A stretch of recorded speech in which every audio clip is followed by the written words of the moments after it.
بسم اللہ الرحمن الرحیم۔ السلام علیکم میرے پیارے دوستو، بھٹو کی آخری رات کا تیسرا حصہ آپ کی نظر پیش کر رہا ہوں۔ امید ہے آپ لوگ اسے پسند کریں گے۔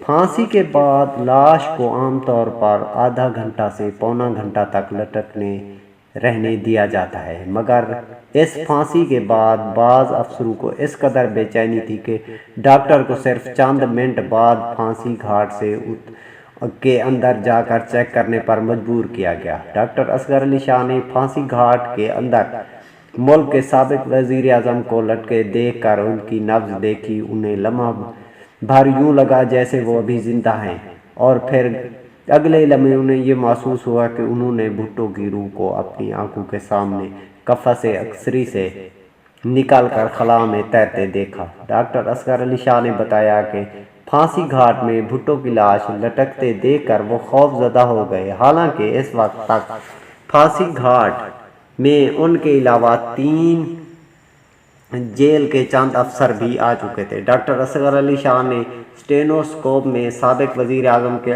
سینے پر درجہ حرارت کا معائنہ کیا۔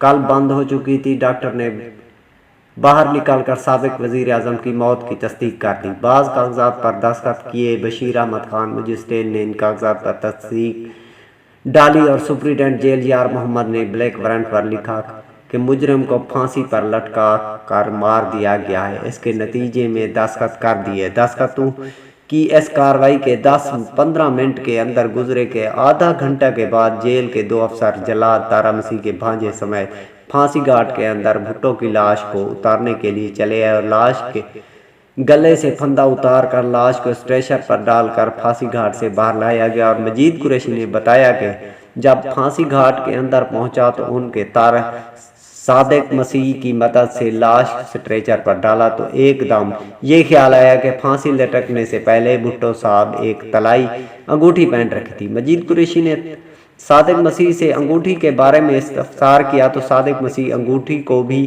ابھی تک اپنی مٹھی میں دبائے ہوئے تھے۔ اس نے بوکھلاہٹ میں اپنی ہتھیلی کھولی تو طلائی انگوٹھی فرش پر گر گئی۔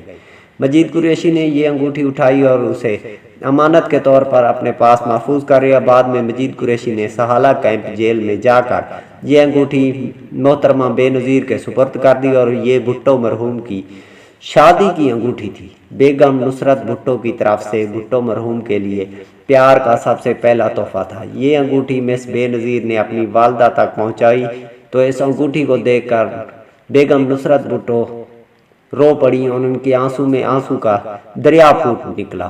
کچھ لمحے اونچی اور بے اختیار سسکیاں لیتی رہی۔ شاید انہیں اپنے محبوب شوہر کی رفاقت، محبتیں، ان کے عروج و زوال کے گزرے ہوئے لمحات یاد آ گئے۔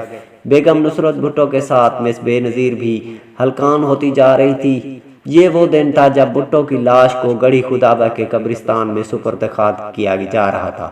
بھٹو کی لاش پھانسی گھاٹ میں نکال کر کچھ فاصلے پر ایک کونے میں غسل دیا گیا اور غسل کا انتظام پہلے کیا جا چکا۔ غسل کے لیے گرم پانی موجود تھا۔ مولوی محمد حیات نامی ایک شخص کو پولیس ایک روز پہلے غسل کے لیے پکڑ لائی تھی۔ مولوی حیات نے بھٹو کی میت کو غسل دیا۔ اس وقت بھٹو جیل کے لباس میں نہیں تھے۔ انہوں نے نیلے رنگ کی شلوار قمیض پہن رکھی تھی۔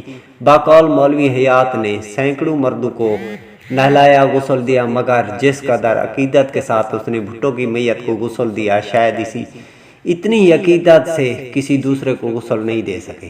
بھٹو کی میت انتہائی ہلکی پھلکی، بالکل کسی بچے کی طرح تھی۔